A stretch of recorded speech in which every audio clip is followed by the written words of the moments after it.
We're here at the wrap up. I'm calling this, the turning point in which is the American century, and we're really here at the dawn of the American century at this point. I call this the zenith of the progressives. Now, we need to realize the whole point of what we've been doing has been to trace out this concept of the growth of really the Progressive Party. Now, really, the zenith is going to come at about 1914, 1915. We're going to kind of, you know, trail off before then today, but we're going to see how they get there. The big point being that this is a moment in time in American history that has so many important parts to it. And as I've said, it is, you know, essentially the growth of the middle class, the growth of uh, newspapers and the concept of news media, and on top of that, that that growth of the Progressive Party. Now, we started out by looking at the populists, which is, I will tell you, some scholars say they had nothing to do with each other. I'm on the other side with another group of people that truly do the heavy lifting and thinking, another group of scholars who say no, the populists were the ones from the farm areas, from the rural areas that pushed forward to become part of that progressive agenda and to create the progressives.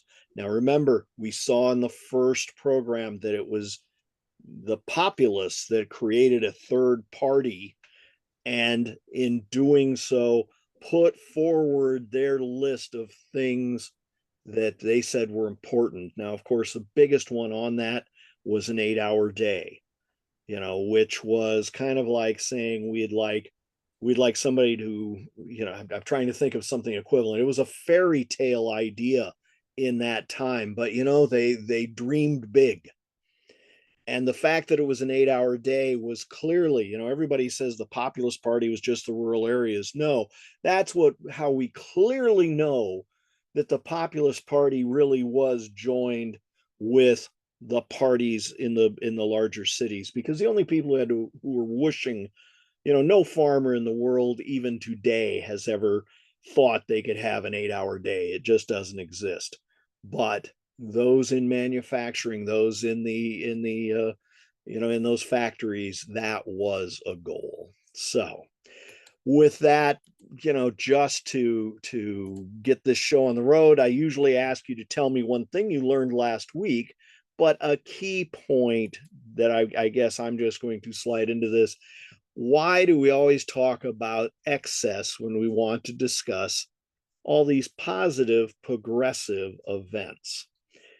And really, that's because it's all of those excesses, the overbearing nature of work in the factory, where you worked no longer just 6 days a week, 6.5 days a week, perhaps 7 days a week, plus you worked, you know, anywhere from 12 to 15 hours a day. And of course, if you wore out or you injured yourself, they had a pension for you, right? No, you were just another commodity to be used up. You were another part of the process of creating whatever the product was. But as we saw, even as early as 1886, the progressives agenda was being formed from the concept that they knew this had to change. They being the people who worked for all those factories, and we saw the rise of unions. So I said the dawn of the progressive movement came with the effort to push back against those excesses of the era. And last week I said high noon came as a showdown between the populists and the Republicans, resulted in a closer than expected presidential race in 1896.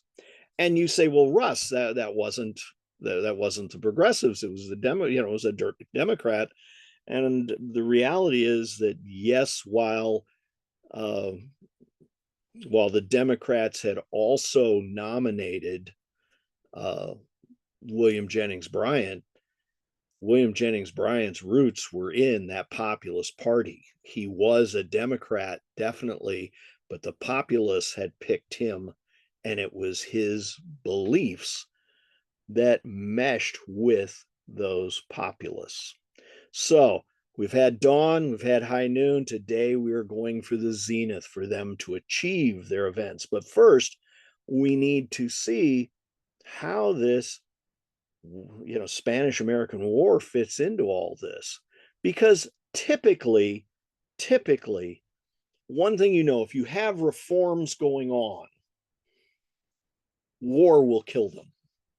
Under normal circumstances, in almost any case, if you have a situation where people are saying we have to change things, we have to do better, we have to make all these things happen, war works as a damper on that. People focus and come together around that war. They accept the sacrifices they have to make for that war. And in doing so, any populist movement, any reform movement, because that's really what we're talking about here, reforms. Because remember, the other thing that the populists, the other excess that the populists are pushing back against is corruption within government.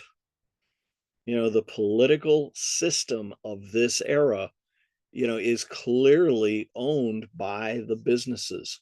No laws get passed that are for the people.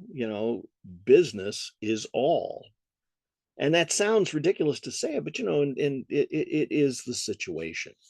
Now, last week we looked at what I called the hot weather Secretary of the Navy, because remember, in that era and up through the 1930s, Washington, D.C. was listed as a hardship post for foreign governments. They said, oh no, you're living in a subtropical climate. It is miserable during the hot months. Nobody wants to be there. Of course, that's why government didn't meet during the summer, right? We always had government would get their work done and they would get the heck out of town because they needed to. But remember, I also said last week that we saw the beginning of the government growing, government bureaucracy. And by bureaucracy, it's come to have a bad word, a bad connotation today. But all the things that government did was starting to happen as of the talk, at this point in the 1890s. We finally saw that there was an agriculture department that was working to, they had to be there because they're finding there were two aspects. One, your granaries were not necessarily to be trusted. They would cheat the farmers in that way. Now, of course, government wasn't getting involved in the fact that that the railroads were cheating the farmers. That was off their limits. But they were there to say, well, we're going to oversee how these granaries work, and that much like a bank, oh, well, we don't oversee banks at this point either, do we? Well, the big thing, seeds and seed organizations, because of course you can hold out a group of seeds and say these are the prime blah blah blah whatever, and of course they might be ditchweed, for all we know. Thus we saw the beginnings of government that had some regulations and some authority in regulations. And that's where it all started. Government, as I said, at this time would suddenly quadruple in size because there was a need for regulations, and the people being regulated, the farmers, were willing to have that happen. Because that's the other thing we always forget, to be governed, the people who are being governed have a part in that, and that becomes very important. So I'd said this was the hot weather Secretary of the Navy because the business of government might have to go on, and he clearly felt, and this of course is Theodore Roosevelt, he's the undersecretary, the assistant secretary of the Navy. He clearly had feelings that America was moving on to the world stage, and these were not issues. When it came to the Navy, you had to be out in front. You had to be thinking forward.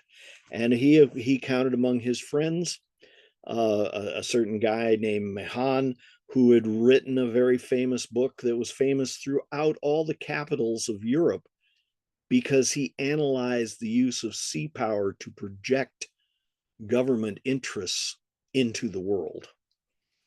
And it was a deep book, but it was one that was read by everyone that was interested in that subject. And Theodore Roosevelt was definitely interested in that subject. By the way, I've been experimenting with colorizing some photos.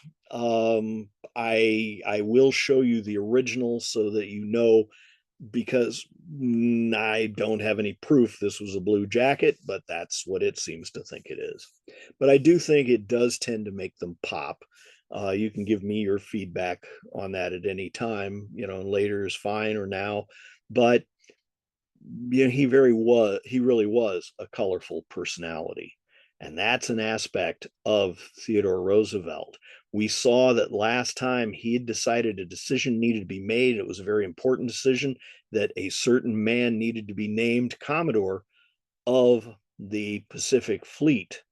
And in doing so, he jumped George Dewey above the established people who were in line for that. And he also pocketed a recommendation from a different senator for a different person, and that person being somebody that his boss, the actual secretary, was in favor of. Now, we can make what we want of this, but he was successful at it. And one of the reasons that he wanted to do it was because he knew the position is beyond our communication. It requires someone who has the fire and the will to act decisively. We're going to be positioning this person 7,000 miles away, and he must be someone who will act on his own, have the good sense to act correctly, and have the fortitude to carry it out. And that's why he was in favor of this person. And as we will see, he picked exactly the right person. So here are the things I want you thinking about tonight, things to consider. Why was the taking of Cuba and the Philippines different than earlier expansion efforts? And by expansion efforts, I mean the thing we were all taught, manifest destiny, right? And for that matter, what's the difference between Cuba and the Philippines? Why did that work out differently? And hopefully by the end of this session, you'll understand and know in detail why. What changes will this expansion that we're going to see happen here make for America? And of course, what do I call this? This is the beginning of the American century. That is the difference. What we're going to see here puts us on the path to create the American century. In fact, things we're going to see tonight are things that will carry us on forward. They will cast a shadow that carries us through the entire 20th century and on into the 21st. So our time frame tonight that we're looking at is 1898, 1902, 1914. We're really not going to discuss in detail those things towards the end, but we will be alluding to them and you'll see where it fits. There'd been a great change, and we had experienced it in the Civil War.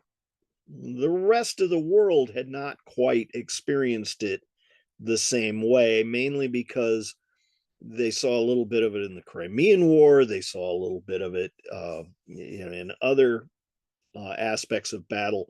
But a lot of the battles that had happened had not been between the great powers, the big guys. We had experienced with the Civil War that armies require more than men. They require a ready source of arms and ammunition, massive amounts of food, and a way to get all of that food, all the arms to those men, and in fact, those men to the battlefield. We saw that in the Civil War, and in a lot of the early cases of the Civil War, it was some of the reasons that things failed. But Theodore Roosevelt was clearly aware that when you add in the Navy and its importance in projecting a country and their strength around the world via shipping lanes. And why do we need that? If we are going to be a national, or I should say, excuse me, an international uh, provider of goods, you have got to have the strength of a Navy to push that. And in his early days, he had done a very good job of helping influence the building of new ships, the work and the effort to build these new huge ships, the USS Iowa, and that entire class of battleships and on down the way. The point being, in doing so, he saw this and he also acted decisively to make sure now that those ships were outfitted and in the proper places. You know, 10 days after the Maine is sunk, in other words, before war is declared, when his boss is out of the office, he telegraphs Dewey, who, in the process of getting him appointed by the president, he also said, go and go now, go to the fleet, which is will be in Japan. He will be in Japan with them, to move from Japan to the Asiatic station in Hong Kong and take up station there. Hong Kong being closer to the Philippines. And in the event of war, he made it clear in these orders he was to take his squadron and destroy the Spanish ships in the Philippine waters. He also would send coal tenders, and at the same time, even though things had not been declared, he outfits and sends one more cruiser out of California filled with ammo. Because, of course, in moving the ships and getting them going, when they were sent there originally, it's peacetime and they did not have a full complement of ammo. But he thought of all these things and is pushing those all into place. Now, the interesting thing is, as we will see, his boss was upset about the Dewey appointment. But the reality is, his boss also recognized he didn't have to work as hard when he had somebody like Theodore Roosevelt under him. And he was Hey, okay. Russ, Yes. who was his boss? His boss is named, it was Secretary of the Navy Long. He was an older man. And one of the things that is often said about McKinley, he put the right people in place. And by that, he put an organizer, he put a forward thinker, but not necessarily the most energetic men in those top places. Thus, they might do the right things, but they're not going to fly off the handle either. Whereas Theodore Roosevelt, it's got to be done and got to be done now. In fact, with Theodore Roosevelt, his mantra, in any moment of decision, the best thing you can do is the right thing. The next best thing you can do is the wrong thing. And the worst thing you can do is nothing. And he lived by that. He believed that. And this is one of those examples of him doing that. Was he risking, when he was jumping the gun and everything else, was he risking the position? Perhaps, but his feeling was it was the right thing to do. And remember, even before war is declared, both he and Long are beseeching McKinley to give the order to go ahead and attack the Philippines. To send out the order to at least put yourself on position outside the Philippines, at least be there. And McKinley kept demurring, we have not declared war, we're not doing this, etc. But note that in doing so, both of them speaking in concert, McKinley realizes if war comes, that is the next step. Remember as well that McKinley would be one of the first to say, I did have to go to my globe to find out where the Philippines were. And most Americans would have agreed with that because, of course, remember last time we saw a point in this battle that is about to begin, the whole concept here is the fact that we were concerned about Cuba, all of the terrible privations and death and suffering that's happening in Cuba, and it's happening at the hands of the colonial power that oversaw Cuba, which was Spain. It just happens to be that Spain also has the Philippines. Remember as well that this is at that moment in time when everything, the biggest part of that flux is, it appears China is coming undone. They have gotten into, a war with Japan. Japan won. The Germans have come in and partitioned a piece of it. The British, of course, being right there, have also come in, and they have Hong Kong. They have, the other areas. Everybody, all of the major powers are maneuvering to take their piece of the China market. And of course, at a time when ships require coal, one of the points about the Philippines that Mahan and especially Roosevelt are looking at, that's your coaling station. That, if we're going to project into these other areas, you have to have a place where you can have a base, supplies, and everything else. The Philippines, to many businesses, are considered the stepping stone to China. Now, you would think that America wouldn't be that concerned, but remember, we reached the edge. We manifest destiny has come to pass. We have covered from sea to shining sea. The question has become, what's next? And remember, we already have a few holdings that we've never decided what to do with. We've already taken the Aleutian Islands. We've already, as part of the fact that we got Alaska, and we have already ended up with Hawaii. But remember, Cleveland kept turning down, and in fact, Harrison kept saying he would do it, but it didn't happen, the idea of annexing Hawaii, because we have this problem. We have an identity crisis. What happens if we do annex Hawaii? What are they? Are they a holding? Are they a territory? Or, God help us, the one thing that America cannot wrap their head around, are they a colony? Note that America has never had colonies. Why? We were a colony. We know what that means. What's happening in Cuba? The pain and anguish is due to the fact that they are truly a colony, a holding of a foreign country. And of course, we have always felt the Caribbean is our lake, right? So I'm going to kind of blow Russ, can you tell me what that V stands this for on his right as we. Yep. What was that?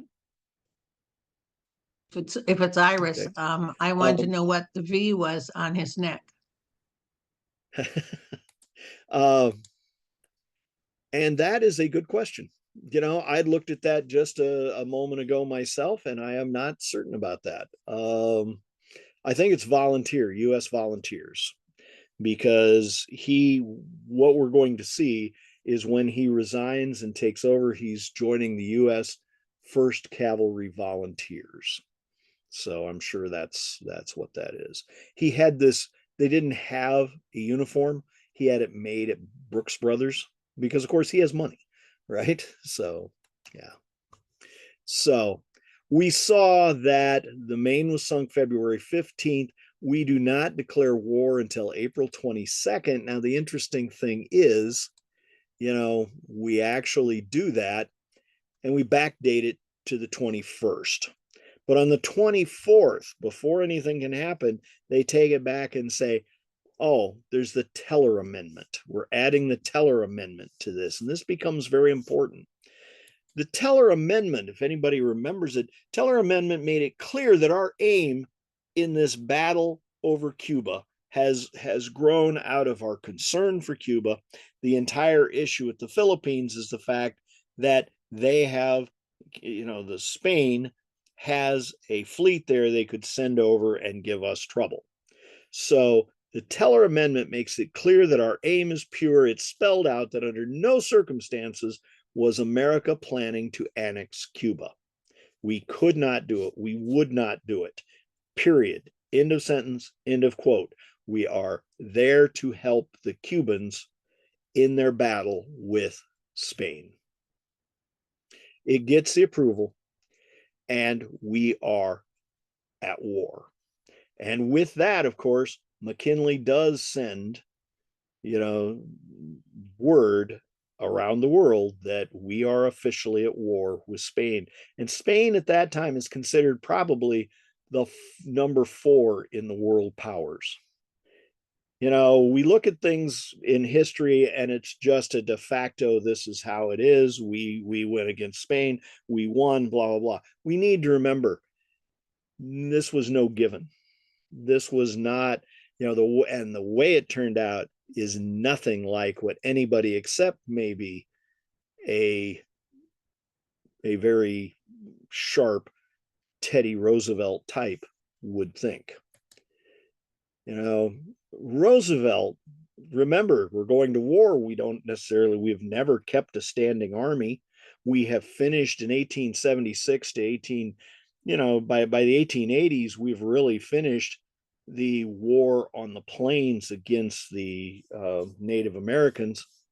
We don't have a war. So, of course, McKinley, at the same time, in declaring war, puts out a call to raise 125,000 volunteers and has no problem doing that. But what he says is he would like to have 3 regiments come from the frontier, an area where the men are used to guns and being in the wilderness and working on their own and being adept at survival and fighting against the elements. And in doing so, of course, there are many people, the ones that are pushing this on McKinley, who already have in mind who they're going to have lead those 3 regiments. And in their mind, that guy's name is Theodore Roosevelt. The interesting thing is the one person who didn't feel that way was Theodore Roosevelt. Theodore Roosevelt said, I am not of that, that military world.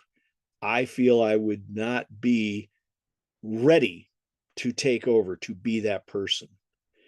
And then goes on to recommend a friend of his who happens to be a military man, Leonard Wood, to be in charge, and he would gladly be second in command and does so. He helps raise the detachment. He resigns from his office as Assistant Secretary of State. His friends think he's nuts.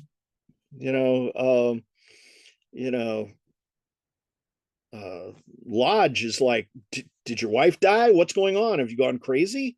And Long, his boss, is the one who is the most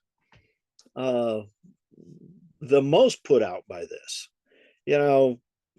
He has frustrated his boss many times because he gets out ahead of him.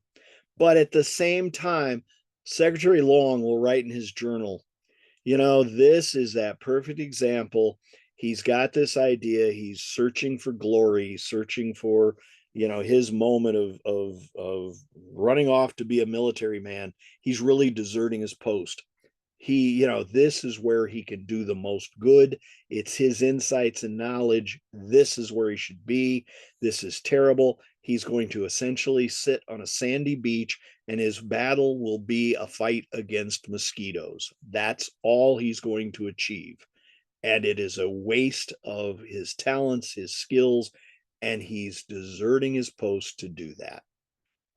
And then he stops, and in his journal, he writes, however, how foolish I'm going to feel if by some method he does get the opportunity and make his mark. How ridiculous this will all look when people look back on it. And of course, we know the rest of the story. That is exactly what happens, right? He had sent that order to Dewey. So Dewey, of course, immediately on the 24th, when the word goes out from Washington that we are at war, the British at Hong Kong have to say, I'm sorry, you've got 48 hours to leave. This is a neutral port. You cannot stay in Hong Kong. He has spent all his time buying coal. He's bought 2 steamers filled with coal from the British. And in doing so, he is, um, prepared, except for the one concern, which is ammo.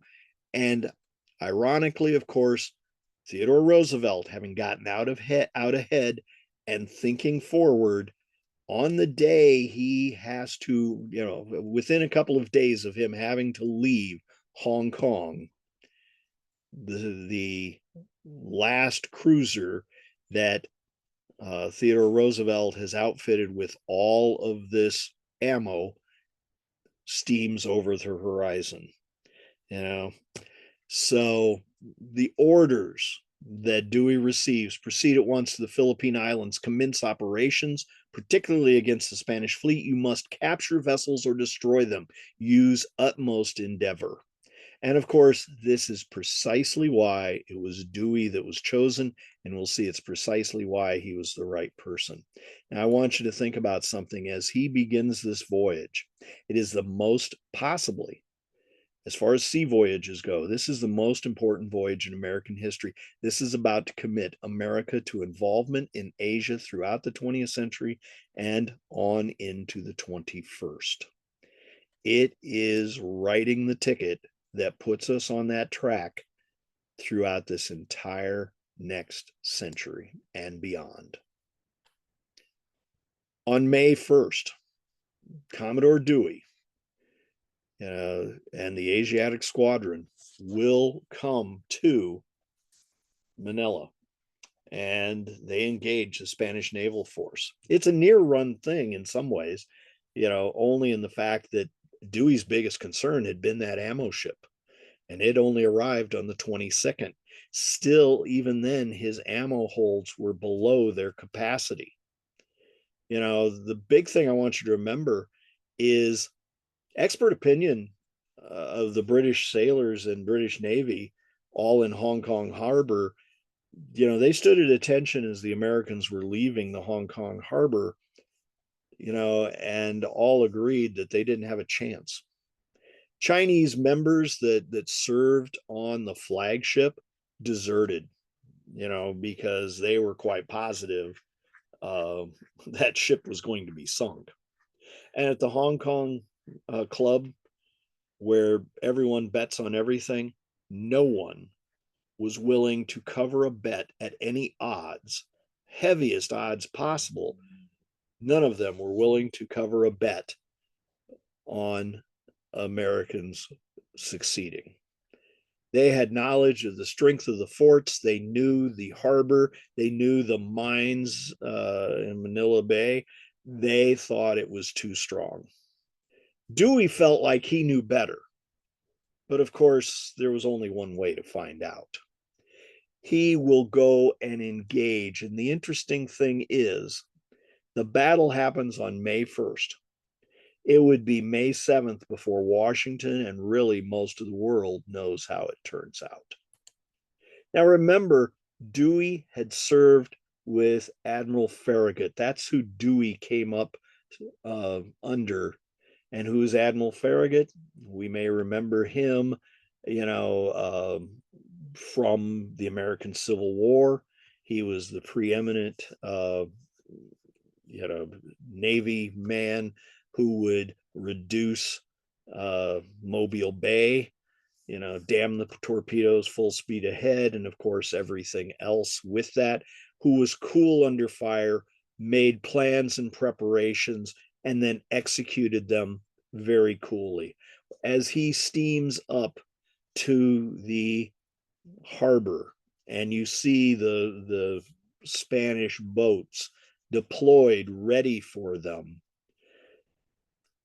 the Spanish fire far too early. They're not even close. And he just looks over at his man and says, I think they're already rattled. and he's right. And he will then calmly deploy about, I'm thinking it's like 6,000 yards away. And he gives the order, "You may fire when ready, Gridley." And in doing so, they will reduce all of the Spanish boats. Now, remember, we have steel-sided ships. They're not really armored. Only the decks are armored. But the Spanish have wooden ships still. He's going to reduce them to kindling wood, except they're soaked with water by that time. The result is going to be likely the most complete naval battle in history, the most complete naval victory in history. Now, his fleet consisted of 4 cruisers, 2 gunboats, the steamers with the coal, and a cutter. The Spanish forces are outgunned, outclassed, and they're badly deployed. Think about this. These guys know this harbor. They should know where the shallows are. They should be deploying so that if he wants to get close, he has to risk. Is there enough draw there for my ships? Are they tricking me into running aground? It is a complete fiasco. And the other thing is, those guns in those fortresses, only 4 of them are up to date, where they're breech loaders. The rest are muzzle loaders. They got to be rolled back. They have to be loaded by hand and then brought back forward and fired. It's a slow process. And of course, it's not like they had been practicing any time in their recent memory. Now, during this battle, it will become very, very hot. It's hot work in the engine department, because of course they're steaming in an oval and then firing as they come around. It's a process, and he executes it perfectly. But he sends somebody down to the engine room to see what's happening, and he finds the crew stripped to their sneakers, and they're all singing a tune that nobody had ever heard before then. And the tune is, "There'll be a hot time in the old town tonight." And there was.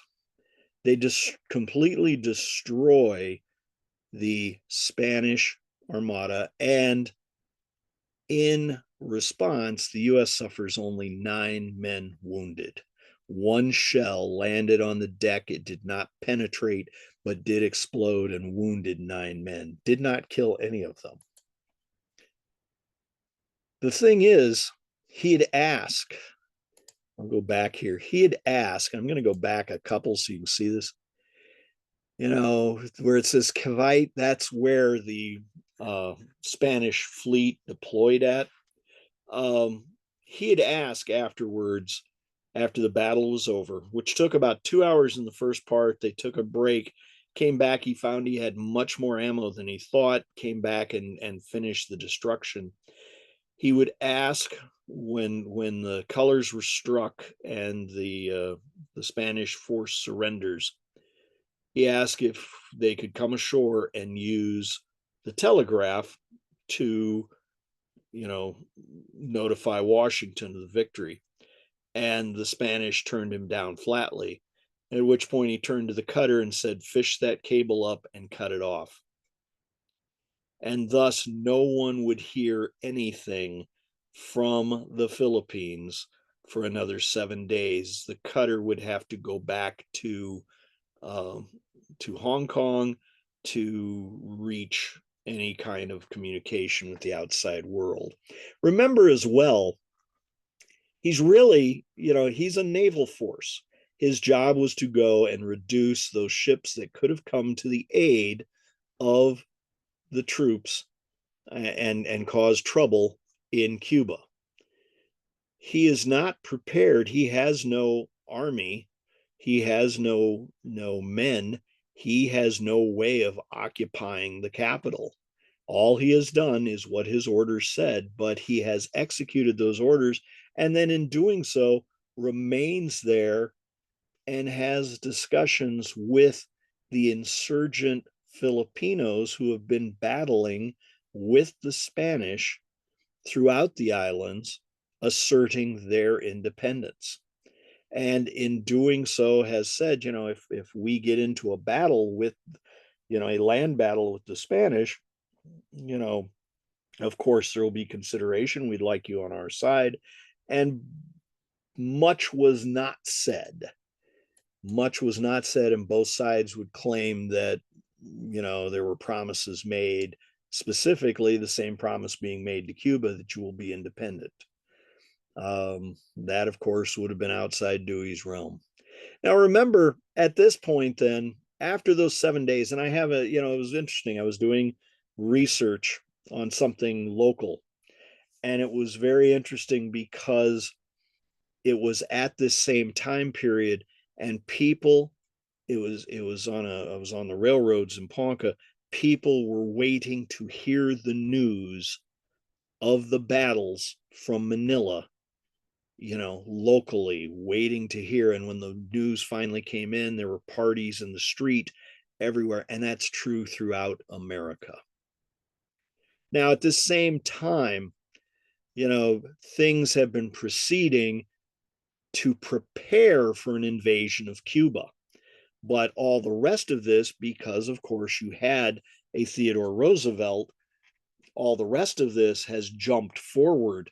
The land battle for Cuba and even the naval battle for Cuba is nowhere near ready.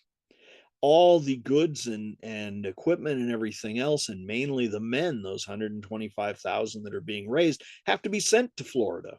And in fact, there is some question, as you start putting people in blue uniforms and having them head to Florida via train, as they stop to get wood or coal and water at the different stations on the way, no one was absolutely positive how those southern towns were going to react to an influx of federal troops.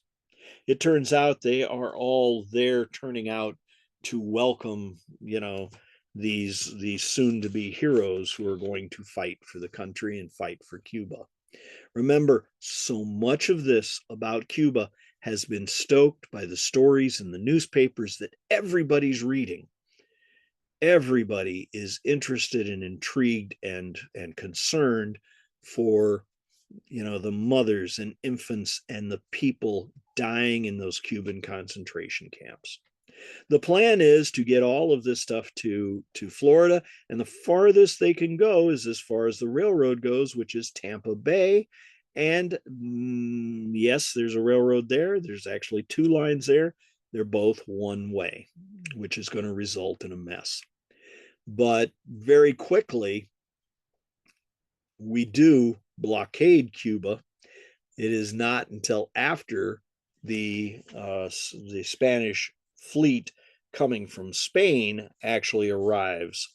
But one of the other things that will happen is, already, remember all these stories coming out of Cuba, there are people already on the ground in Cuba who are telling us everything that's happening, and they're telling it and the world through the newspaper. This is Richard Harding Davis. He's one of the most experienced foreign correspondents, war correspondents out there. And he will have personally some harsh words for the Army, at the things he sees, but he will not say any of those in print in the paper. Not until after the battle. Here are some pictures, the Rough Riders preparing. Now they're in Texas and they will have to take the train over. Just some different shots of them. They had a distinct advantage in the fact that they had a Theodore Roosevelt who was pushing behind the scenes for the items. The problem is the biggest difference that we will see in this battle, in this war, is there was no Undersecretary of War that was the equivalent of a Theodore Roosevelt who was making sure things were organized, planned, and prepared. Essentially, what starts happening is everything and anything is getting, they're saying we need these supplies, we need these items. They're dumping the money on people. The money, the goods are being dumped in a rail car. The rail car is being shipped as far as it can get. And of course, that's not very far. It fills up quickly, and they're on sidings miles and miles and miles back. But even when they open those things, they're going to find out things are not as they were told they were. They are the items that the company decided to send, not necessarily the items that the government thought they were buying. And just getting the troops there, the Rough Riders finally get their orders, and they are being sent by train. That train passage from Texas to Florida is going to be miserable. Story of missed connections, no food, lack of forage for the horses, and at every stop, you've got Roosevelt and Wood out there scavenging the towns and everything else for all the things their troops need in the way of food, in the way of forage for horses, etc. Now, that story is only going to get worse, but it gets far worse for some other people. You know, Roosevelt is going to make sure through his agency that his troops will be toward the front. There's another group, and many of them, that will never even see anywhere close to the front. One of those is the 3rd Nebraska Volunteer Cavalry. And that's because who's their commanding officer? Some guy named Williams Jennings Bryant. And McKinley and the people around McKinley, namely Mark Hanna, are making sure that the guy that came close to defeating McKinley is not ever going to have the chance to become a war hero. These guys will never get anywhere close to even showing up in Cuba. Now, the train's bringing the troops and supplies to Florida. You know, it just becomes an entangled mess. As I said, there's only 2 one-way tracks. Troops and supplies are miles. And even when the Rough Riders disembark from their location, you know, they are 6 to 8 miles from where they need to be. Most people are just camping where they're at. Wood and TR, as usual, act decisively, and they march that 6-8 miles. They go all the way as far as they can to the front. But Florida, near Tampa Bay, all sand and not hospitable at all. So now remember, I did say that the troops were welcomed as they came through these various towns. The only ones that weren't are a number of black regiments from New York that people look askance at. And when they come to Florida, things will get very, very dicey because they are in the rotation and at times will be in charge of military policing for these different camps. And the Floridians who see the idea of black people having some authority over white people, they voice it loudly. And really, by about the time that the troops finally embark to head to Cuba, there will be incidents from the locals versus these troops. So, and it will finally come. It will take a few weeks, but they finally are ordered to get on the boats. And that too is a mess. It is not planned, it is not organized, anything else. In fact, Wood and TR will end up taking command of a boat and getting all of their items on. But the entire process is bad. And just as everybody gets loaded and they swing out into the water to head that way, everything comes to a stop for up to 2 weeks because it appears, oh my gosh, the Spanish have sent their fleet out. They intend to ambush us on the ocean, and of course we'd be sitting ducks. And it will take almost 10 days before they finally get the order. They will spend 10 days on these ships, just, you know, at anchor, before they finally will get the go ahead to go, you know. And in doing so, of course, consider this: they'd already gotten the orders that the 1st Volunteer Cavalry will not be cavalry in this case. They have to leave their horses behind. Only the officers get to bring theirs. But it's a good thing they didn't bring many horses. the mules that are brought to haul the artillery and all the wagons. They will dot the water all the way from Florida to Cuba as the dead bodies of these animals are thrown overboard constantly. Poor planning, no planning. That's the key. So here's how it works. May 29th, section of the North Atlantic Squadron has formed that blockade that I told you about. Now they're blockading specifically Santiago. June 10th, the 1st Marine Battalion goes ashore. Where do they go ashore in Cuba? In Guantanamo Bay. It's a natural harbor, and they're there to build a coaling station to prevent the massive round trip that would be necessary to go get coal from Florida. They're immediately engaged in battle. You know, what comes clear, the Cubans have learned, or excuse me, the Spanish have learned from the Cubans how to conduct this guerrilla warfare, this sniping from the trees and from the jungle. And the battle will claim lives, and it will claim lives after the troops arrive too. The Battle of Santiago Harbor will actually happen on June 22nd. It is when the troops that I've mentioned have landed. 17,000 American ground forces, all under the command of General William Schaefer, who really shouldn't be in command of anything.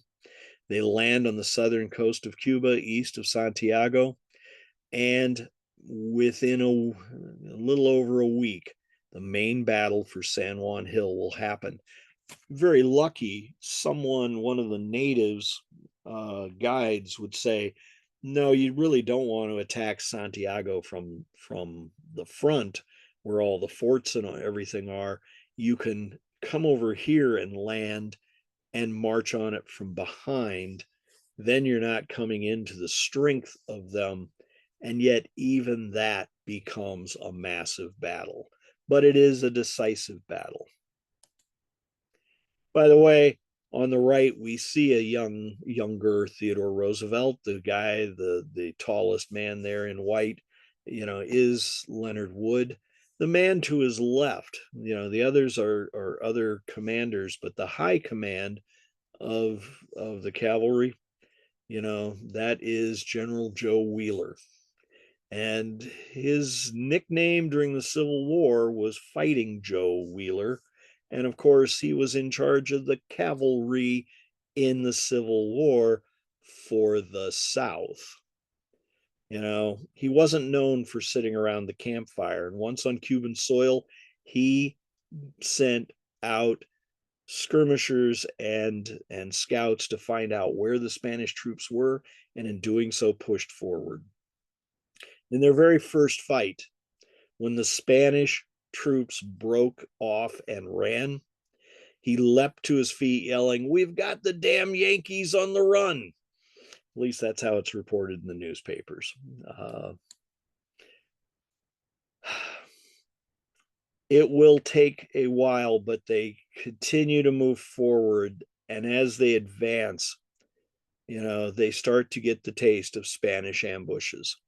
But they're being told to hold their ground and to force back the Spanish, but they're holding their ground, waiting for the artillery that does not arrive. There are blockhouses on the top of San Juan Hill that should be coming under shelling, but the shelling is all happening from the blockhouses, and the troops are coming to realize, gee, this is their home area.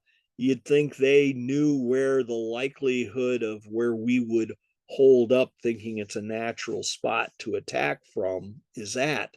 They had it all ranged out, and the troops are taking terrible, terrible damage and terrible fire. It takes time, but when they finally decide they're going to assault, they're all being forced to hold, and it is a moment they're waiting for Schaefer to give the orders, and he is not. You've got the troops in position. The only choice is to attack, but it takes all the pushing, and finally underlings and people like Teddy Roosevelt will say, we're just going to die if we wait here. And they will finally get the authority and the right to move up. Now, Roosevelt and his crew are over here, and you have to realize by this time, one of the other in the 3 or 4 days of moving forward for this attack, one of those other men in that photograph has been incapacitated, and Leonard Wood has to take over their regiment for the regulars. And thus it is Roosevelt who is leading, the Rough Riders now. That position he had originally turned down is now his anyway. And in doing so, with their assault and with their attack, and it's a joint effort, it is not just the Rough Riders, it is everyone going forward, and they will force the position, but it is costly. How costly? This looks ridiculous, the 1,000 killed and wounded. That's actually a true statement. Remember, it's not all of those men were killed. It's actually worse than that. Americans suffer heavy losses, but keep steadily advancing. And it is true. It is the bloody battle at Santiago. And this is the hillside. That's one of Roosevelt's men after the battle pointing out where they were and where they had to, on the hill, and where they had to come across from. Again, I tried colorizing this, and it makes it very clear. You're seeing after the battle the reduced buildings on the top of the hill and all the campsites below the hill. Why below the hill? So that they won't be shelled from the town. San Juan Hill. There's 205 U.S. dead. That's 10%. They're decimated. 1,100, almost 1,200 wounded. Now, the Spanish dead is 215, 378 wounded. Of course, they were able to disengage and run away. The problem is Schaefer almost throws it away. He is telegraphing Washington, we need to withdraw. All of the men under him are, no, we won this ground. We're not going away. And thus we see the famous pictures of the Rough Riders, with the flag up front. With this local garrison defeated, the Spanish fleet has no choice. Well, they do have a choice. They can surrender or they can die. But, the city will be taken from them. The troops that were defending it had been out front, and now being driven off, it will be a bloody battle to take the town. But the town has decided they really don't want a fight there, and neither does the Spanish. So in doing so, the Spanish, of course, choose what they consider honor. They choose to fight. And on July 3rd, 2 days later, they attempt to slip out of the bay to get away or to engage the American fleet. They should have tried at night. They should have tried anything. They didn't. And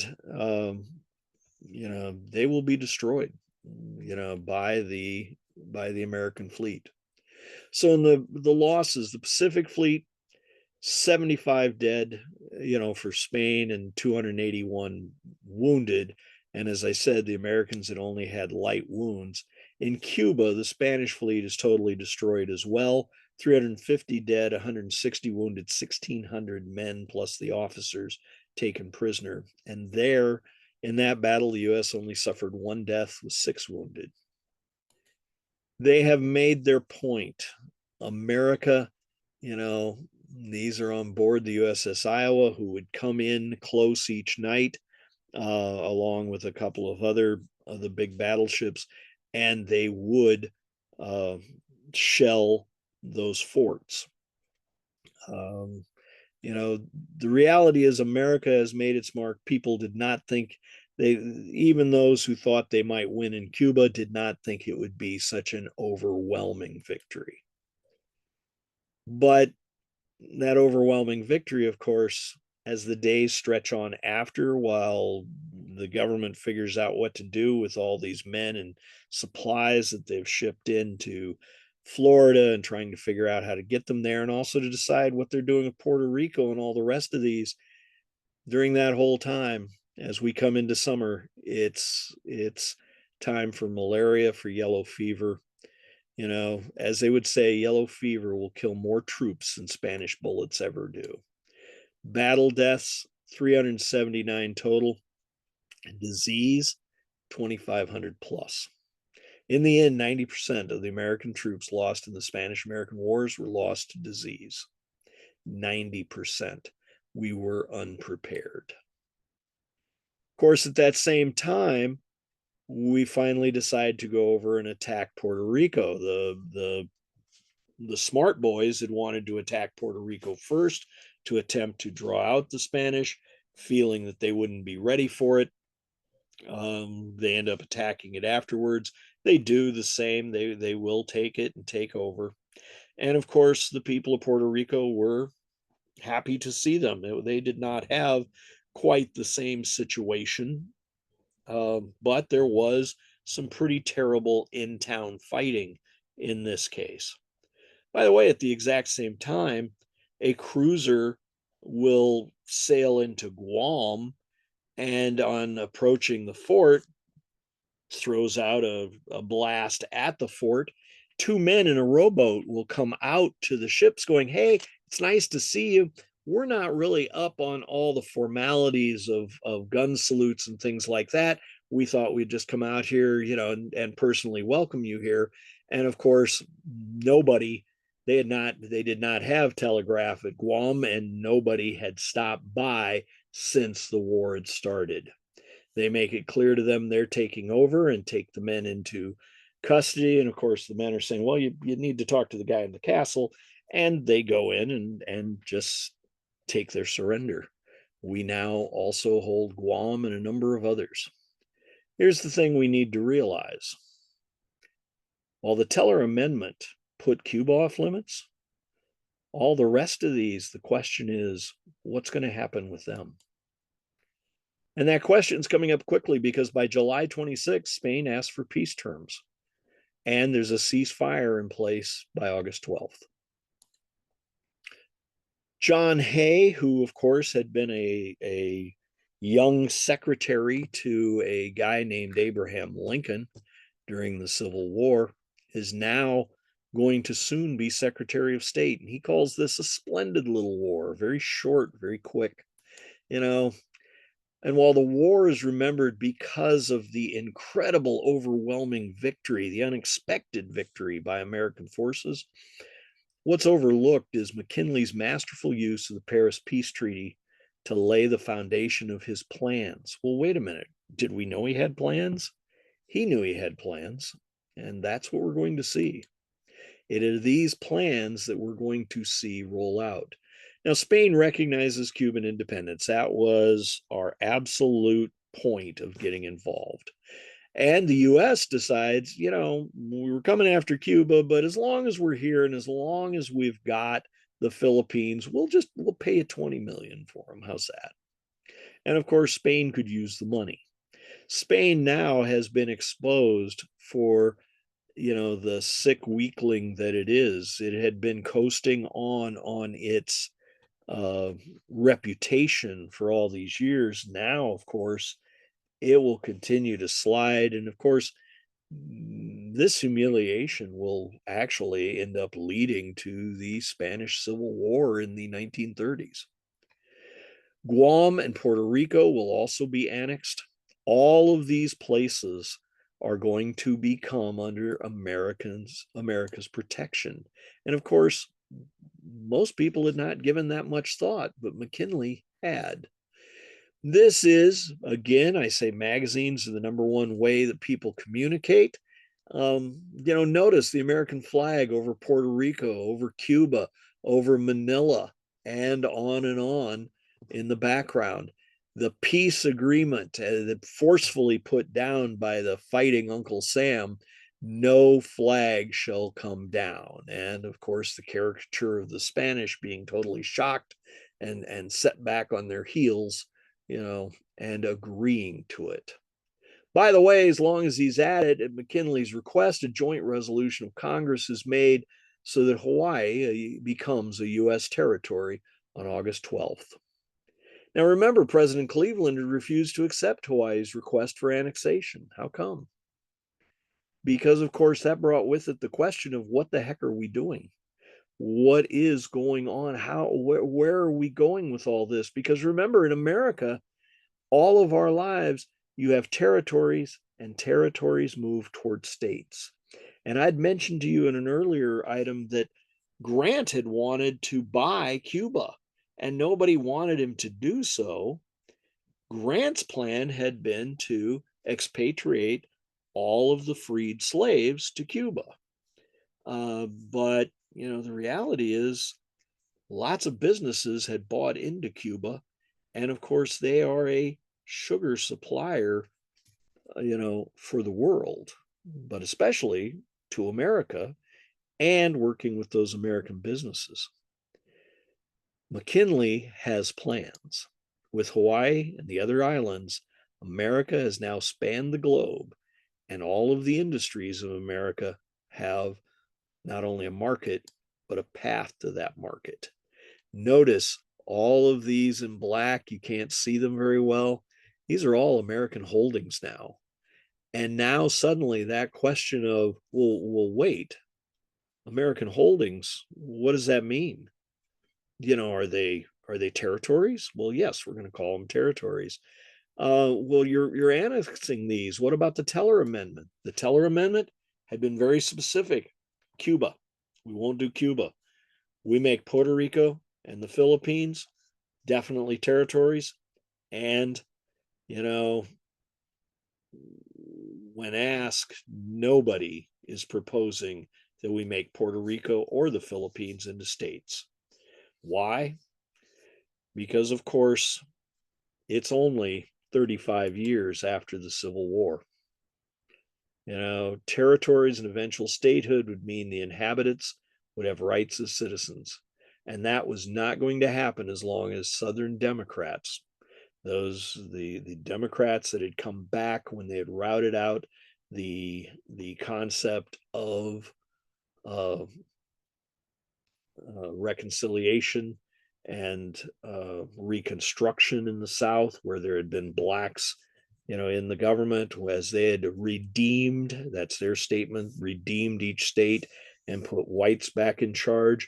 Those Southern Democrats realized they were not powerful enough to do anything else, but they played the keep away system. They played the system very well for 70 years or more, in which case they just made the deal with whichever side, the Republicans or the Democrats, whichever side offered them more of what they wanted. It would be the 1960s when the Civil Rights Acts finally passed, because the Democrats and Republicans come together to overcome the Southern Democrats' resistance.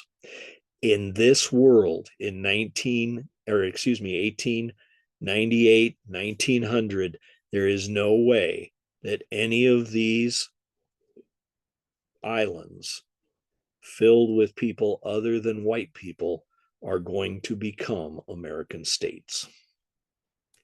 Remember, it's the 1890s. That's the era when the North and South patched up the wounds of the Civil War, and they largely did that by buying into the lost cause idea, the idea that the Civil War was about states' rights, that it really wasn't about slavery. But of course, it was all about slavery. And thus, they're literally rewriting the history books. And this is at a moment when suddenly America is becoming involved in writing history books, because America has finally decided that school systems should be underwritten by the states, not just the local towns, but by the states. And to prime that pump, each state, the Morrill agreements will give each state land to supply for higher education, land that can be sold to underwrite that education. And part of this, of course, is coming at the behest of businesses.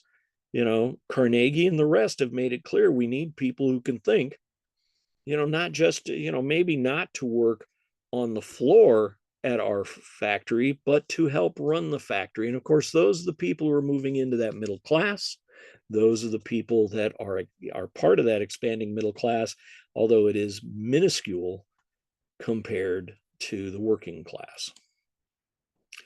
And with that coming to pass, to prevent the idea that they will have to underwrite in equal amounts schools that would serve Black students in the South, Supreme Court finally hears a case giving its approval to the laws that the South is overseeing that hold that separate facilities for school and for commerce and for public use don't harm anyone.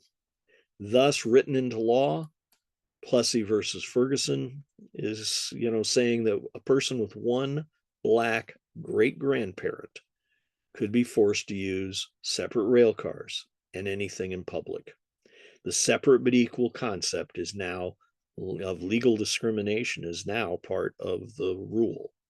And all of this is growing in the concept of that social Darwinism we talked about, the idea of taking, a hypothetical, a theory from science, perverting that theory and then applying it to social systems.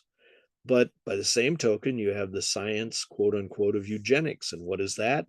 That is the belief, and thus supposedly proven by scientific methods, that different races are inferior to white races. These are all popular beliefs. And of course, this is at that same point that we see, school begins, and here's Uncle Sam and the ones that give him the most trouble: Cuba, Puerto Rico, Hawaii, and the Philippines, in the front row where he can watch them. They are the ones under our protectorate. We will help them. We will educate them. They're not ready, much as was said.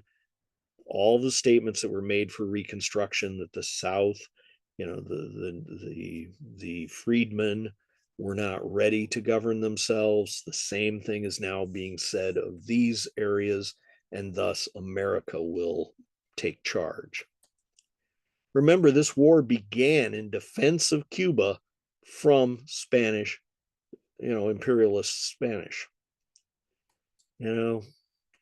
There would be no statehood for these new possessions, and the U.S. would engage in a protracted war of occupation with the Philippines, because by 1899, the Filipinos are saying, well, we helped you against the Spanish. We understood we were going to get our independence, and that's not the way McKinley saw it, and we would be in a guerrilla fight in the jungle. It was only the first time for us, but it would not be our last. And, fighting against the independence movement of natives. And there are people in America who cannot help but see this as hypocrisy and feel that to embrace it would be bring an end to the republic, the beginning of empire. And that is their problem. That decision for the U.S. treaty to keep the Philippines was a big deal. And McKinley would say, but wait, William Jennings Bryan voted for it. And Bryan makes it clear with him when they finally get further down the road. I was among the number of those who believed it was better to ratify the treaty and thus end the war, releasing all of our volunteers, removing the excuse for war expenditures, and then give the Filipinos their independence, to help them, which might be forced from Spain. But if it is a right for the United States to hold the Philippine Islands permanently and intimate European empires in the government of colonies, then the Republican Party ought to at least state its position and defend it. But it must expect that those subject races will protest against such a policy and resist to the extent of their ability. The nation is of an age where it can do what it pleases. It can spurn the traditions of the past. It can repudiate the principles upon which this nation rests. It can employ force instead of reason. It can substitute might for right. It can conquer weaker people. It can exploit their lands, appropriate their property, and kill their people. But it cannot repeal the moral law or escape the punishment decreed for the violation of human rights. Those were strong words, and there were a number of people who agreed with him, but there were more people who enjoyed the victory, that enjoyed being that new empire. Bryan's arguments against America becoming an empire were rational and justified. Of course, that same press who has given him space but has always portrayed him as less than honorable, they will take that and show it as being disrespectful of the brave soldiers who died in battles. We never see anything like this today, do we? Swift boating somebody. Here he is tearing down those flags, and there is, the military and Dewey back there going, stop, you should not do that. America has answered the question. At McKinley's request, the question of republic or empire is over. Now, things would change. With the war in Spain, the economy is booming. We've never seen that before either. And McKinley, though, and this is where the progressive part of this comes in. While we have this other, it is that natural parting in the road, deciding where to go. And one can say that had McKinley lived, who's to say which way it would have gone? But McKinley learns from the war and moves quickly on that. While he knew it was a victory and everyone makes the most of it, they know that the ground war was a difficult issue, and they learned a lot of lessons about logistics, preparation, and the aftermath. The things that Teddy Roosevelt took into account for the Navy, he immediately starts to work forward to change the War Department. One of the things that could not be kept under wraps was the disgust at how the troops were fed or not fed. And it becomes known as the embalmed beef scandal, because the beef industry, and in fact, one of our own groups here in Sioux City, Iowa, sent beef to Florida. They were trying something new. It was called tinned beef. And yet when the troops would open it, they would say that either the preservatives were so bad, or it tastes like the meat had been embalmed. The supply and transportation to start with was dreadful, but accusations abound that the military had killed more soldiers with shoddy meat supplies than the Spanish had killed with gunfire. Again, hyperbola, but that's what played in the newspapers, and everybody knew it because those guys coming home talked about it. All of you could not disguise or hide this. They had all experienced the absolutely terrible experience of the tinned beef. Remember, laissez-faire. There can be no laws against against those upstanding businesses. Nothing regarding food safety. One of the other things that bemused more than scared, somebody that made ketchup was shipping bottles and bottles and bottles of ketchup, and they became shrapnel because in the heat they kept exploding. That was an example. You had no idea what they were putting in this stuff. The results, everybody knew the US had prevailed in the war despite inefficiency, waste, and scandal attached to all of this. The War Department under McKinley's orders was totally restructured, and all these reforms are implemented. Reforms, the concept of reform is moving forward, and they're starting to realize that the interference of graft is also requiring some reform on the part of the government. Supply and transportation to the war had been dreadful. Accusations abound that the military, are killing these people, not the weapons. Both the officers and the foot soldiers are accusing the army of this. And even Teddy Roosevelt will end up writing to those he knows in the government. Now, McKinley, also restructures the entire State Department. He puts John Hay in as Secretary of State, and John Hay would stay on for quite some time. The Agriculture Department that had started is now going to last more than a decade, and more appointments, most of his appointments would serve throughout Taft's term. So, in other words, on through Teddy Roosevelt's terms and into Taft, all the way up to Wilson. 1898, is dedicated to the Philippines and the necessary issues that the empire, creating an empire would demand. But McKinley, in all cases, tried to listen and learn from others.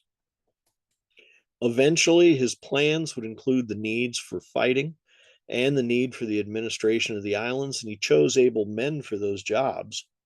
And of course, that fight in the Philippines would be ugly. In today's world, we often hear of things with it, but it was a guerrilla battle, and it required harsh maneuvers. And Teddy Roosevelt isn't really positive that that's where we should be or how we should be doing it. We should be finding a way, perhaps, to give them their independence. But the point is, the entry into world affairs had put us at the doorstep of China. China, that I said was starting to come apart. And of course, that's going to involve us even deeper, as the Boxer Rebellion in China will push back against that idea that the emperor is falling. Again, McKinley does not shy away from challenges, but in doing so, he comes up with creative solutions. He goes back, he's the guy who actually created the tariff that would topple the country almost with the 1893 recession. But he got the tariffs because he could get anything he wanted through government at this point. But he used them as bargaining chips with the European powers to make deals and to get those deals, because his new mantra has become, now that we're of the world and want to trade on the world's on the things they have, his new mantra is no longer protectionism, but commercial reciprocity. Now, he's easily reelected in 1900, but just to be safe, his people want to get this growing powerhouse named Theodore Roosevelt, get him tucked out of the way. And what better place to put him than vice president? I mean, it's a job that is, as vice presidents through history have said, it's a thankless job and it's out of the way. So they suggest to McKinley, and McKinley, of course, goes along with it, that Theodore Roosevelt be the running mate. The only person who doesn't like that is the guy who made William McKinley president to start with, some guy named Mark Hanna, who says, you can't do that. He's a loose cannon. He's a cowboy. You cannot put him there one heartbeat away from the president. McKinley says, I'm in great health. And he was. Having achieved much in that first term, he set a higher goal. He's now championing two totally new ideas: the government control of trusts, and the idea of stimulating foreign trade. In fact, he will speak throughout the country on this idea. He travels at the start of his new term. He travels the country to speak to everyone, and he will end at the new world exposition, the forerunners of the world fairs, in Buffalo, New York, in September of 1901. Gives his last speech on that idea, and of course is killed Actually, I shouldn't say that. They say he's assassinated. He's shot by an anarchist. It can be said, and many will say it, that really, much like Garfield, it's probably the doctors that killed him by probing the wound with their fingers looking for the bullet. It's the infection in the 2 weeks or 10 days that he lingers. They first thought he was going to totally recover, but he does not. And as Mark Hanna would say, that damned cowboy becomes president. And this, of course, is in a room in Buffalo. And it's said that he holds up the swearing in until the AP reporter can arrive so that the world can take part in this as well. At first look, Teddy Roosevelt pledges to continue McKinley's policies. And as we've seen, McKinley's policies have been ones of reform. McKinley has started to embrace reform, but none of the reforms that McKinley had dreamed of are nearly as advanced or as powerful as Theodore Roosevelt's idea. Because remember, McKinley is one of the first of an activist president, and he came to that late. It was really his second term, and he's promising a lot of things, but not terribly activist. But Theodore Roosevelt will be that activist president, and Theodore Roosevelt is greatly influenced by that concept of the progressive platforms that we had spoken of. Remember, magazines and newspapers, they need news stories, and Teddy Roosevelt is always a story. Also, remember that by 1900, most newspapers share their stories and they send subscriptions to each other, allow them to clip and run the stories. But the Associated Press by 1900 says, hey, I'll cable you the story in advance, and thus they all run on the same day. Scripps will found a national newspaper chain and creates the United Press as an alternative to the Associated Press, achieving lower costs. He's expanding business. And again, we're getting everybody reading the same story, the same news story at the same time. With the growth of magazines, though, longer form stories could be written and tailored to specific tastes. And from 1900 to 1920, popular magazines run the gamut. There are the ones that are news, they're the ones that are think pieces, they're the ones that are for women. But the most interesting features in all of these are their favorite targets are social ills, corporate monopolies, and crooked politics. And that crooked politics in the aftermath of the war becomes a target. They realize how many times people like a Roosevelt or a Leonard Woods had to direct his troops to break open a boxcar just to find the goods or the food that they needed, violating all the laws and orders of the military, but forced to do so because of ineptitude, because of graft, and finding all the things in those boxcars that were not anything that they had been promised. With this era, though, we see the rise of a group of people who are writing stories for these magazines. And of course, we've already said that, so much of this, there are no rules. It is the stories that these folks will write that will make people feel maybe there does need to be rules. Upton Sinclair's The Jungle, you have to remember, he did not write that about food quality. He wrote that to highlight the terrible situation that a young immigrant family faces working for these giant factories. But in doing so, he's telling the eyewitness stories that are seen in a meat packing plant in Chicago. The famous story of the one person who was, still hungover or drunk, passes out and ends up in the vat and thus becomes part of the sausage. The concept that all of these people are chewing tobacco and spitting on the floor. And of course, occasionally these things drop off the hook and you got to pick them back up. There's nothing to wash them off. You just hang them back on the hook. Who cares, right? As he would say years later, I was aiming at their heart, trying to inform them about the immigrants. I hit America in the stomach.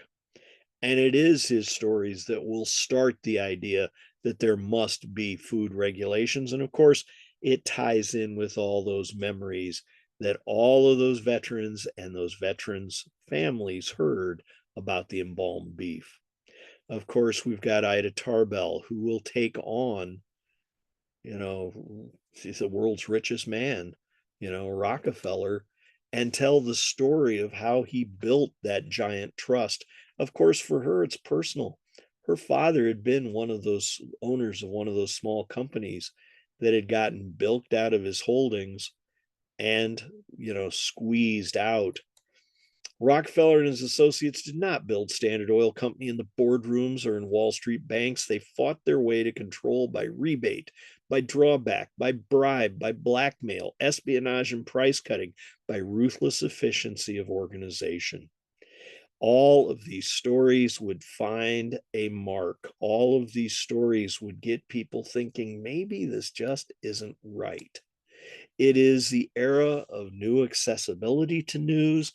And of course, the more flamboyant the story, the more newspapers that are sold. But those stories in magazines are all about the thought process of what life is really like for different people at this point. But when it comes to flamboyant stories, nothing and no one is more flamboyant than TR. But TR, of course, he's made for newspapers. But the interesting thing is, while he's always exacting, the new president is also considerate. When he saw the newsmen standing out in the rain outside the executive office, he brought, they're shouting questions.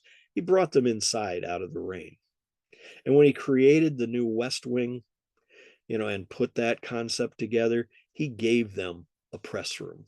He gave them their own room and access to a telegraph. When he brought them inside, he was really bringing them into his confidence because his press briefings were legendary. He spoke at length off the cuff and he let reporters know all his thinking and all his plans. He allowed questions. And given the fact that this is a guy who would talk and talk and talk, there were always more answers than questions. He had one rule. And if he said it was off the record, they couldn't quote him. But what it allowed them to do then was be in the know, to look very, very intelligent and smart as they presage what is going to happen over the course of the next few days. In reality, he's stage managing the release of the news, and it worked for him and it worked for the reporters.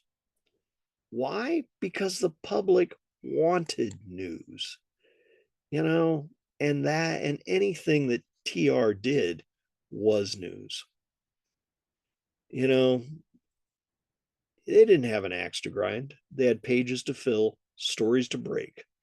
And, one of the most famous of them would note that the information TR provided was invaluable and it was stuff that the people should know. I mean, he was fulfilling, he was making sure the public knew what it was he was thinking. Now, Roosevelt by nature never stood still. He had a questing mind, he had a love of making things happen. In this way, his animated style was perfect for news. It's also perfect because he had a high squeaky voice. He would not have been, he would go on the lecture circuit having made his name. He could go on the lecture circuit later and do very well because people knew him and loved him, accepted him for who he was. But had he started on the lecture circuit, he never would have made it there. He was not the speaker that William Jennings Bryan was. He was not that type of a person. He could not have gained a following strictly that way. It is his actions, it is his thoughts, it is his look ahead capacity that makes him so vital. because he's trying to save time and hates wasting time, he started combining his press conference with his shave. And as one Nashville reporter would say, a more skilled barber never existed. Just as the razor is descending toward his face, someone would ask a question, and the president would wave both his arms, jump up, speak excitedly, then return to the chair, grinning at the barber. And this happened many times over. You know, uh, and that Lincoln Steffens would say, you had to come primed with a question that you had to get off quick. You know, he would pour forth with that suggestion, and it would leave you with more than plenty to write. They all got good information from him. And here's the point. He is urged to go slow by the advisors. In other words, the cabinet that McKinley had put in place, and more specifically than anything, by Mark Hanna. He's an untrustworthy cowboy, and Hanna tries everything he can to rein him in. Teddy Roosevelt will not be reined in. First, it's the Northern Securities Antitrust Action. Next, it's the First National Park Federal Waters Act, and that act that, hey, we would be willing to spend money to create a canal, maybe even buy the land to do so, because the one thing that they all learned in having to send the ships around the Horn of South America to get to Cuba, they all had to wait. That's one of the reasons that took so long.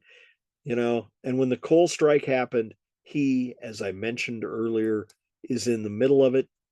He tries to add his weight to get both sides to talk. It's very clear, really, it is clear to Roosevelt that the coal miners have a point, between the company stores and the company ownership of the town and where the people live. They're being squeezed to death by these coal mine owners.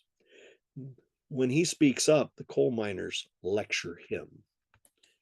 It's a mistake that they will never repeat again. He will use the power of the federal government, but more importantly, he will use the power of public opinion to take those coal miners down. He does not engage in fascism. He does not use government to punish the businesses. He uses the American public to reel in those businesses. In doing so, it's a time when news drawings sold the story. And in that aspect, this guy with his animated style, his agile face, his efforts and his gesticulations are made for these newspapers. And he's also one of those guys who's writing to everyone and writing at length and giving them his insights, his thoughts. Inaction has always vexed him, and his activity, meant that he'd always be a good story on anything. Soon, everything he does makes news, such as the case where he decides to go bear hunting, and the guides are out there flushing the animals, trying to scout for them. Finally, they finally find a bear. It's a small bear cub, and Roosevelt refuses to shoot it. In doing so, a company in New England will start creating the little teddy bears, and that's how they got their name. Everything he did, was news. He tried to keep his family off limits, but of course his family is as, frenetic as he is. His kids are adorable, but that eldest daughter is purely a hellion. She's smoking, she's racing cars, she's carousing with boys, unchaperoned. And the GOP would come to him and look at him and say, "We can't take this. You should look after her more." And he looked at them and said, "I can be president of the United States, or I can attend to Alice. I could not possibly do both." And that's where it's left. The point is, he would run roughshod over the House, the Senate, and everybody else. The public loved him for it. Politicians and businesses, not so much. But you know what? They knew which side of the bread was buttered, and they played ball with him. Because at the same time, his new diplomacy is opening those markets. Now, his goal is to bring that war in the Philippines to a close and will essentially do so. But he has to give it a lot of thought, and it takes him time. But he becomes a statesman. You know, his personality, his eagerness to share news, gossip, sometimes secrets, always earned their admiration. And, you know, we talked about William Allen White, the writer who, from the plains, who had become such a persuasive person. You know, Roosevelt was not a god, but he vitalized everything he touched.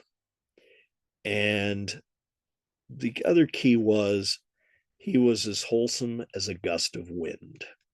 There was no artifice. There was no effort to fool you. There was no effort to maneuver you. He was telling you as he thought at that moment.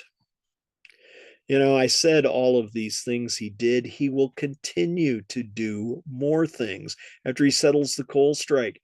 He adds a corollary to the Monroe Doctrine that allows him to actually use force as he wishes. He, you know, creates a Department of Commerce and a Department of Labor to try to move these two closer without having these debilitating strikes. You know, he initiates an antitrust action against the railroads, and just for good measure, you know, the first bird sanctuary, and there will be 50 more to come.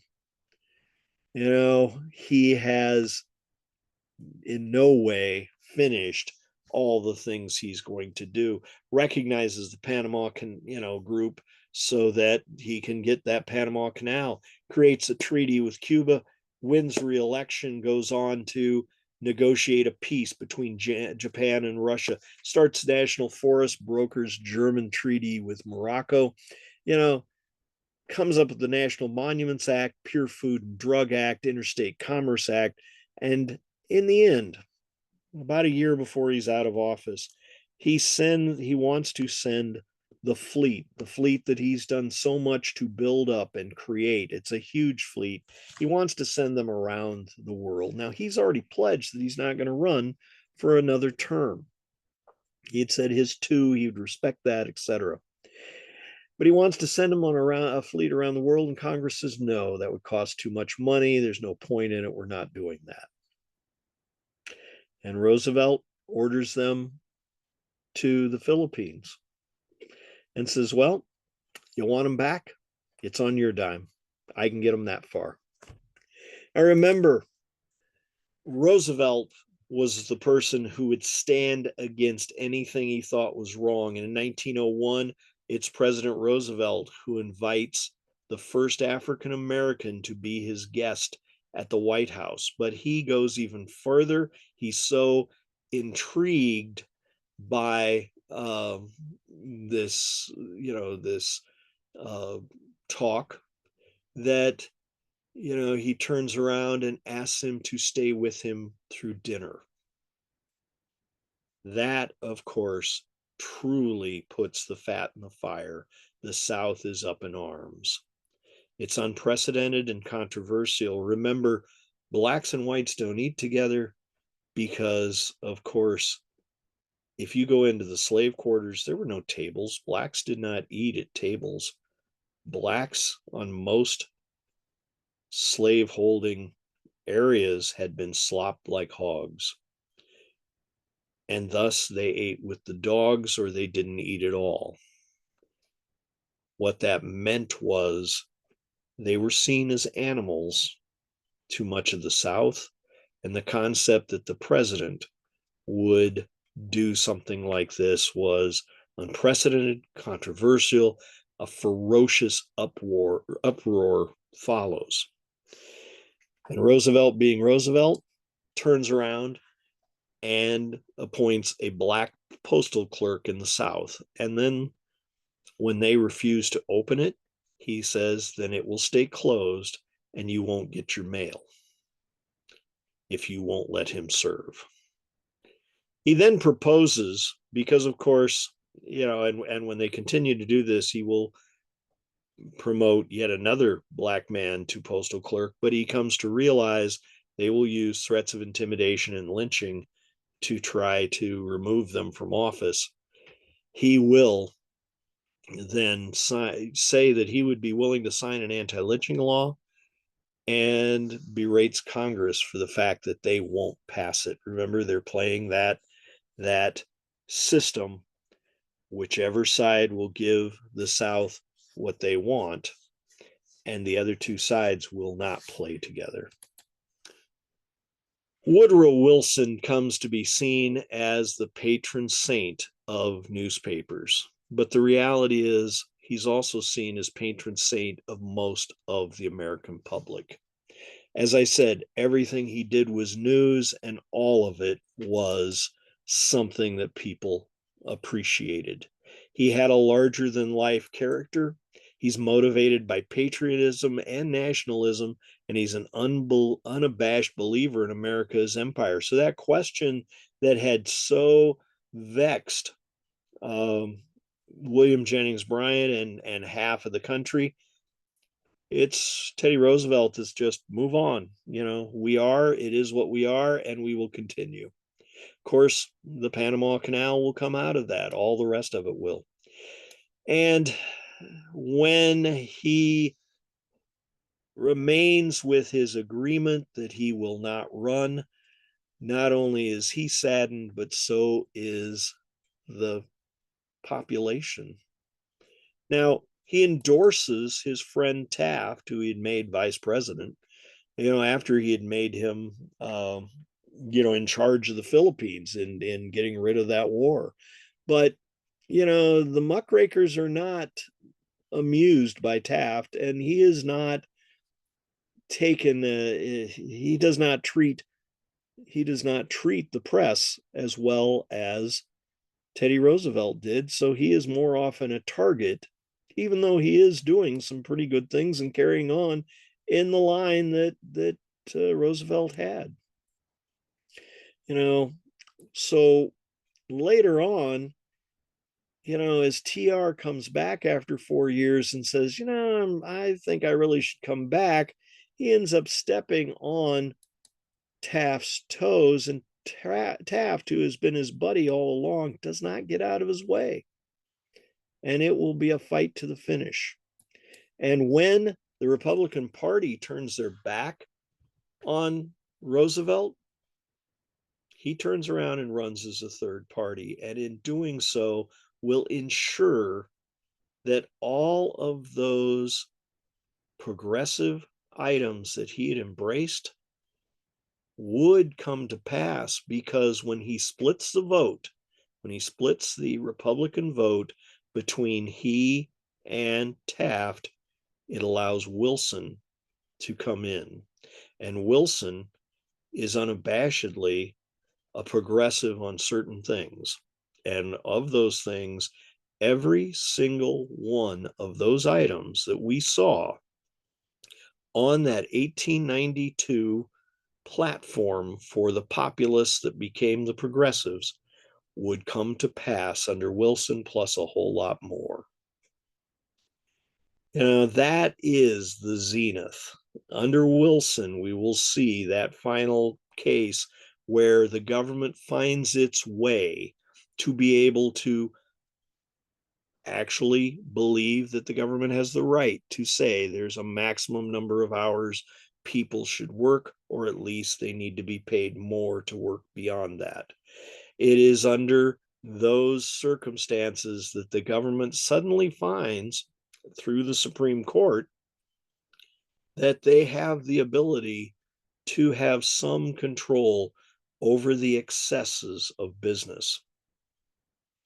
Now, part of this is also because throughout all this, I'd said that war, and it was a famous statement that I made last year, or excuse me, last week, that, when Hearst had sent Remington down to uh, Cuba to cover the war, within a week, Remington telegraphs back, everything's calm here. There's not going to be a war. Nobody is prepping for a war. I want to come home. And Hearst would write back that you supply the pictures, I'll supply the war. Stay. Hearst, of course, was fighting it out with Joseph Pulitzer for control of the New York market. And both men were in a battle to get the news to their people, and they were not necessarily as concerned about the facts as they were about selling newspapers, especially in Hearst's case.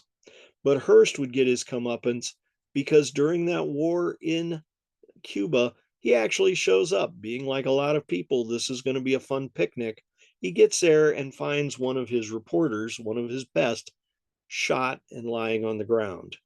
And in talking to him, he apologizes to him, but says it really is, the war did come to pass, didn't it? Both men come to realize that really maybe they have an obligation, that their power to be able to influence should require responsibility. Hearst, of course, will move on to other things. Hearst, it was more a dilettante, whereas Joseph Pulitzer was a newsman. And his point by the end of his career would be to see that the news business, because I said that's what it was, we were selling it as a commodity, that his business was to establish quality in the news business. In his will, he will leave funds behind to establish the first school of journalism. It's at Columbia University in New York, but many others would follow. He creates a board and a series of prizes to recognize the best in journalism and the best in writing each year. That all starts by 1917. But in the last 2 decades, some of these journalism schools have closed, they've fallen on hard times. In the world today, we're back to that concept of competition, not necessarily truth. And in the words of Jefferson, if we require a learned electorate, if we do not have a press that is providing us with that education of our world, where does that leave us today? And the question is, we're kind of seeing some of these same things today. How many of you have a newspaper subscription? I suspect many of you. And if it's not paper, it is online. It's online because many, many years ago, 40 or 50 years ago, it was made clear to me, if you had to pay what it cost to print this magazine or this newspaper, it would cost you far, far more. It's subsidized by the advertisements. But of course, those advertisements have gone online. Those advertisements have moved on. They're on television, they're on streaming, they're on the internet. And thus, our news costs us far more today. And by breaking apart cable into, you can buy the channel you want, you'll pay much more for the channel you want. Thus, if you order 2 or 3 channels, you're paying more than you did when you had a package of 40 or 50 channels. And of course, what that also means is those individual channels are driving to say, we want the highest ratings. And maybe perhaps we may say we're news, but we'll go to court and claim that we should not be held to that because really we're entertainment. And that is a truth to today, isn't it? So, in the words of Jefferson, where does that leave us today? I hope in looking at this, going back to those questions, we see why Cuba and the Philippines are treated differently, why Cuba is not a territory, but Puerto Rico is, why, where we had an interest in the Caribbean, We did not have that. And once we no longer needed a coaling station, the Philippines, well, it became a military base, didn't it? And of course, that military base was vitally important when we were projecting our power into Vietnam. But then the opposite question is, did we need to project our power into Vietnam if we weren't worried about a domino effect that might have taken out our military base? That's a question. We do these programs, though, to make you think about the choices we make in history and about the times that history rhymes with the things that are happening today. And I think we can certainly see that the rhythm section is working overtime right now, isn't it? With that, I have reached the end of this program. I hope that some part of this program, has brought you information that maybe you had forgotten or maybe never knew.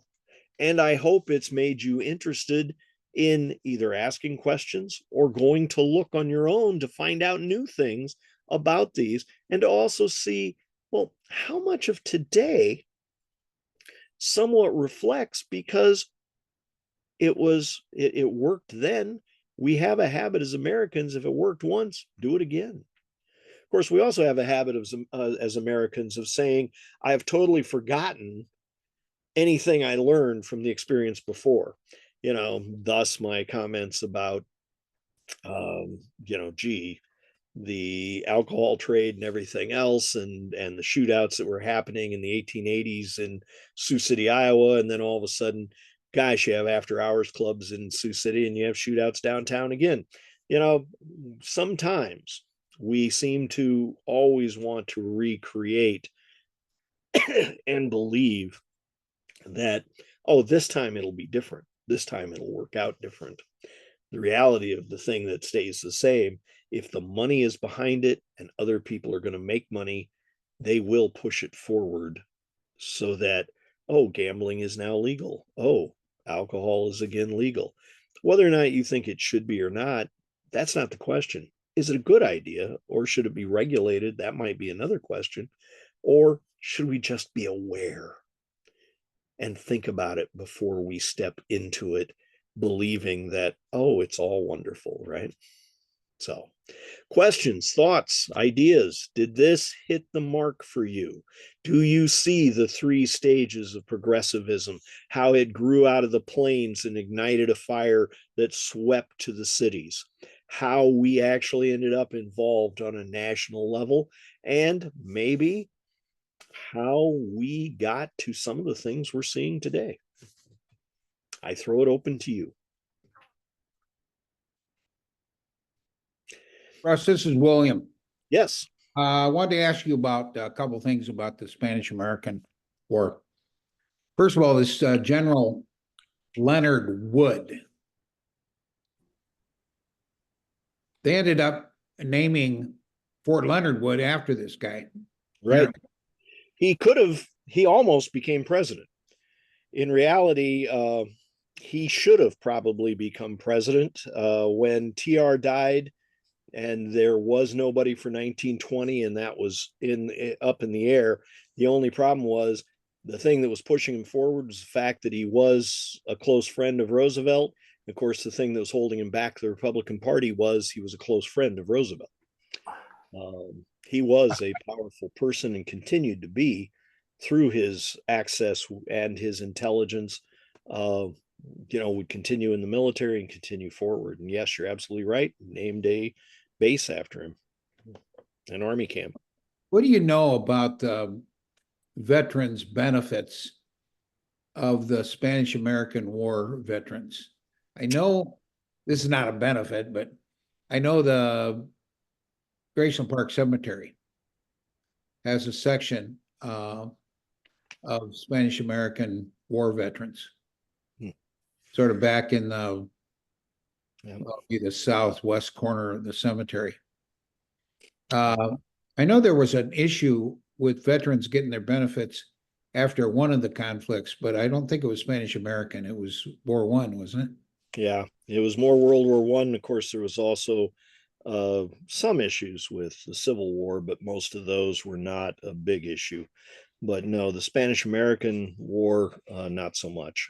As far as actual other benefits, I'd have to go look. They were not as, uh, in most cases, in almost all of these, benefits from serving in a war usually was in the form of some payment you got down the road. But because the war was so short, I'm not even sure that became a thing in this era, because it was short. I mean, think about that. It was over, the first battle starts May 1st.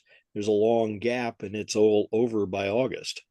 You know, but they were celebrated. They were known throughout the country. And if you go into the cemeteries out here, as you say, you will see people of that era that served, and they are proudly showing that on their tombstones or in the little stand-up thing that gets put beside it as a veteran. So is this a stretch to say that TR's Spanish American war was equivalent to Ronald Reagan's Grenada? Or is there any comparison there? That's an interesting thought. The difference, quite honestly, is the suffering that the Cubans were experiencing was very, very real. Mhm.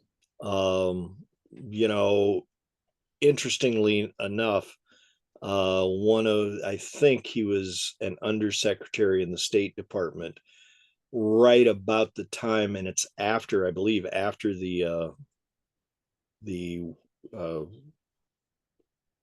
decision to fight is made, would testify that he had felt it was all newspaper manipulation and false stories, and went down to Cuba and saw firsthand the death and dying and the little kids, starving to death and things like that, and came back and testified and said, not only is it real, it is far, far more graphic and gruesome than than any of the news stories tell you. So that to me is a difference, from Granada, so. But on the other hand, does it jumpstart, where I would say the similarities are, does it jumpstart a way of thinking? Does it jumpstart an embrace of a, we're back in the world, we're back being involved in things? Because remember, we had pulled back after Vietnam. So on that aspect, yes, we're pushing ourselves back into the public. And it was also similar in the fact that, it was a very low cost in terms of people, a very low cost war experience. So on that aspect, I think you're right. Can you tell us again what Mark Hanna's role was? I didn't catch that. Mark Hanna was McKinley's good friend, advisor, pocketbook, and and the kind of a guiding voice, about what he could do, what he could achieve, and of course, would end up being his political advisor. He's the guy that said, no, no, you're not campaigning, you're having the front porch campaign where you'll stay at home and people will come to you. um, as such, though, he was also a, well in tune with business. He was, um, that of that aspect. So his advice, of course, is going to be favorable to business as well. But so many were. And really, much like Colonel House for Wilson, much like people we have seen since in the world today, these are the guys that really that person trusts to give them you know, comfort, solace, and let's stop looking like this. Let's broaden that out a little bit and see more rather than less. So, Speaking but of trusts, mhm. has anybody been a trust buster is to the extent that TR was?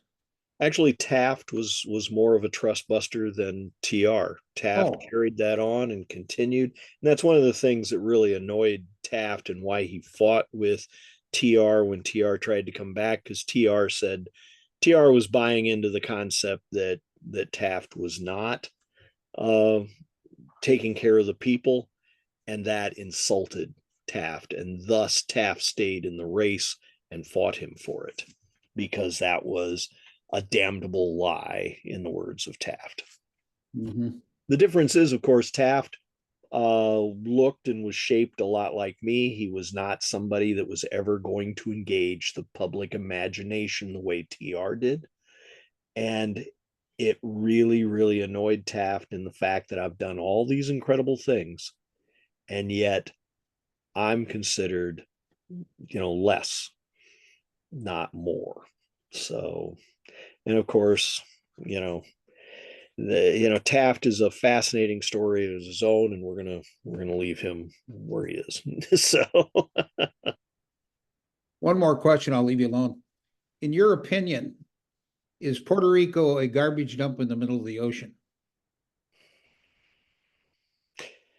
in my opinion, no, but we'll just let it go at that. And that is the fascinating thing. Think about this: an American, if you said that about Nebraska, if you said that about Iowa, people would be up in arms, wouldn't they? Or at least Iowans and Nebraskans would, and so would Puerto Ricans about theirs. But remember, when the hurricanes rolled over it a few years back, it still didn't get the publicity or the help that it would have if it had been a full state, right? And of course, that one is one that is really, truly what makes Puerto Rico fascinating is they have stood on the cusp of statehood, for 50 years. They could have and almost did petition to be the 51st state. And that would have put the subject front and center as to whether or not we had reached a point where we would have accepted them as states. And in choosing not to, we made economic choices that allowed graft to flourish. So, but what we've found everywhere is if you allow graft to flourish, it will. I don't care what state, I don't care what area, I don't care what country. If you allow it, they will come. If you make it possible, it will come. So that's, Thank you. yep. All right. Anybody else? Anybody out there? I appreciate you all being here. I hope you had an interesting experience over these three. Big thing I don't want you to miss is the fact that, you know, without the newspapers, would we have known about the things that needed fixed? Without the newspapers, would there ever have been a growth in the middle class? Without the growth in the middle class, would there ever have been newspapers to the extent that we have now? But without business being fixed, without these reforms going through, what's the one thing we know? Exactly what I just said. If you allow things that are wrong to fester, sooner or later, they will collapse of their own weight. In in no uncertain terms, I have to say that while business may not have liked or appreciated the restrictions that started to come down on them, it is those restrictions that allowed those businesses to then build better, build bigger, and continue to exist.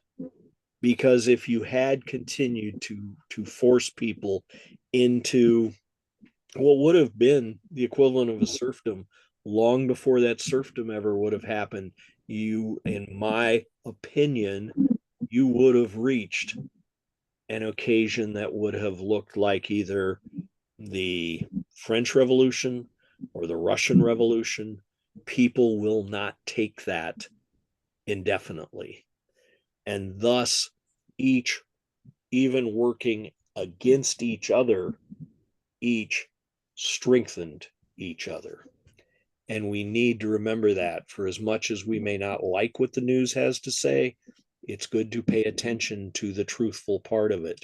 Even though we may not like restrictions, maybe I should lose weight, etc., etc. We may fight against all these things, but there's a point to them, isn't there? We need to remember that.